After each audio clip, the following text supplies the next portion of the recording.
মারছি কেন? আরে হাত দেবে না, এদের কাছে আমি তোমাকে বিক্রি করে দিয়েছি। আপনি সাথী? হ্যাঁ, কেন? আমি রোহন। হো, আপনি তাহলে সেই রোহন। বসুন। কিছু অর্ডার করি? না না, আমি কিছু খাবো না। তাই বললে হাই ওয়েটার। হ্যাঁ স্যার বলুন। কি খাবেন বলুন? আপনার যেটা ইচ্ছা। আচ্ছা ঠিক আছে, দুটো কোল্ড কফি নিয়ে এসো। Okay sir. আপনার কেমন মেয়ে পছন্দ জানতে পারি? কেমন মেয়ে? আমাকে সকালবেলা উঠে চা করে দেবে, যখন অফিসে যাব তখন টিফিন তৈরি করে দেবে, আর যখন বাড়ি ফিরে আইব তখন পাঠিয়ে দেবে। এমন কোনো ইচ্ছা আমার নেই। আমি চাই আমরা সারা জীবন বন্ধুর মতো থাকবো, তবে আমার মা বাবাকে ভালোবাসতে হবে। আপনার কি ইচ্ছা আছে আপনার হবু হাজবেন্ডের কাছে? সত্যি কথা বলতে বিয়ে করার কোনো ইচ্ছেই আমার নেই, শুধু আব্বু মোর মুখের দিকে তাকিয়ে আপনার সাথে দেখা করতে আসলাম। আরে কথা বলতে বলতে তো কবের কথা ভুলেই গেছি। এই নিন।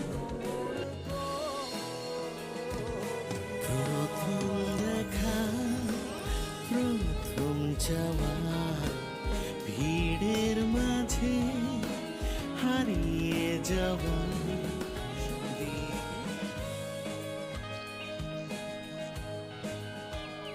ওগো, তোমার ছেলেকে তো দেখা করতে পাঠালাম, মেয়েটার সাথে ঠিকঠাকভাবে কথা বলবে তো?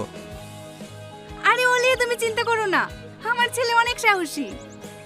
সে তো দেখলেই বোঝা যায়, মেয়েদের সামনে কথা বলতে গেলে ওর হাঁটু কাঁপে। আর তোমার, আমাকে যেদিন প্রথম দেখতে গেছিলা সেদিন তো তোমার মুখ দিয়েও কথা বেরোচ্ছিল না।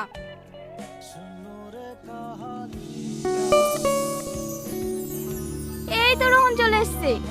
কিরে, মেয়ে পছন্দ হয়েছে তো? তোমরা তো দেখিছো, আমাকে আবার পাঠানোর কি দরকার ছিল বলো তো? বিয়ে তো করবি তুই, পছন্দ তো তোকে করতে হবে। বল, পছন্দ হয়েছে? আব্বা আপনি বুঝতে পারছেন না, পছন্দ হয়েছে বলেই তো কিছু বলছে না। ঠিক আছে, তাহলে সামনে শুক্রবারে ওদের বাড়ি যাব, অফিসটা ছুটি নিয়ে নিস। আর লজ্জা করতে হবে না, লাও চারটি খেয়ে লাও।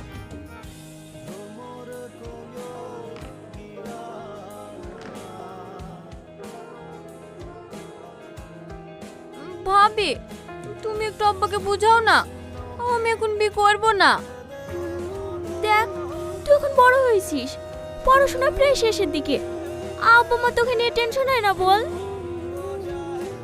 আব্বা মাও তো চাই একটা ভালো ছেলের সঙ্গে তোর বিয়ে দিয়ে তারা নিশ্চিন্তে থাকতে। প্লিজ ভাবি, আমারও তুমি একবার আব্বাকে বলো না। কি বলবো, যে তুই বিয়ে করবি নি? আমি ওসব বলতে পারবো না, তুই বলগা। ভাবি, ও ভাবি, আব্বাকে বলতে না পারলে ভাইকে বলো। দেখ সাথী, আব্বা ছেলেটাকে খুব পছন্দ, আর তাছাড়া ছেলেটাও নাকি সরকারি চাকরি করে। তোর ভাই বলছিল ওদের নাকি তোকে খুব পছন্দ হয়েছে, সামনে শুক্রবারে আমাদের বাড়িতে আসবে। কি, সামনে শুক্রবারে আসবে? হ্যাঁ, তুই আর এই বিয়ে তো আমোদ করিসনি।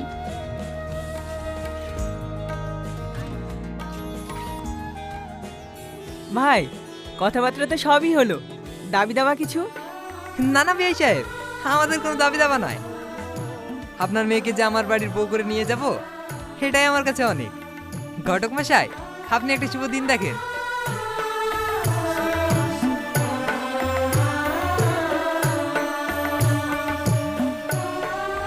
শ্রাবণ মাসের 2 তারিখ একটা ভালো দিন আছে। তাহলে ভাই, এই দিনটাই ফাইনাল করা যাক নাকি? হ্যাঁ হ্যাঁ, আমাদের কোনো অসুবিধা নাই। আব্বা, সাথী কিছু বলবে? হ্যাঁ আব্বা, ও রোহনের সাথে একটু কথা বলতে চাই। ঠিক আছে, তুমি ওদেরকে উপরের দিকে নিয়ে যাও।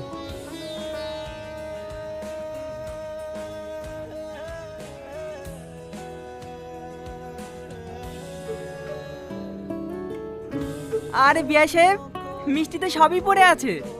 না না, আমি মিষ্টি খাইনি, আমার সুগার আছে। আরে রাখেন তো আপনার সুগার, শুভ দিনে আবার সুগার। এই নিন।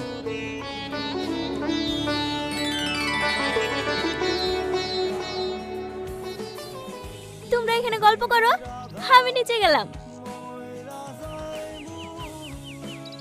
আপনার ফ্যামিলির সবাই অনেক হাসি খুশি, তাই না?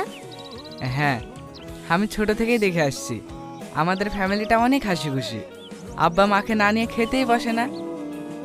সত্যি আপনার ফ্যামিলিটা অনেক সুন্দর। হ্যাঁ, বলুন কি বলার জন্য রাখলেন? আমাকে আপনার ভালো লাগে? হঠাৎ এই প্রশ্ন? না মানে আমাদের বিয়েটা তো অনেক তাড়াতাড়ি হয়ে যাচ্ছে। আমাকে যদি আপনার পছন্দ না হয় তাহলে আপনি বাড়িতে জানিয়ে দিতে পারেন। না না, পছন্দ হবে না কেন? আমি যেদিন তোমার সঙ্গে প্রথম দেখা করতে গিয়েছিলাম সেই দিনে আমি তোমাকে আমার করে নিয়েছি। আমি কিন্তু বিয়ের পরে বাড়ির ভেতরে থাকতে পারবো না। এখন যেভাবে বন্ধুদের সাথে ঘুরি, আড্ডা দিই, বিয়ের পরে এভাবে থাকতে চাই। আপনার কোনো আপত্তি নেই তো? যাকে মন দিয়ে ভালোবাসি তাকে দু চোখ বন্ধ করে বিশ্বাস করা যায়। তুমি তোমার বন্ধুদের সঙ্গে ঘুরতে যাও, এতে আমার কোনো আপত্তি নেই। সত্যি আপনি অনেক ভালো মানুষ। আপনার মতো মানুষের তুলনা হয় না।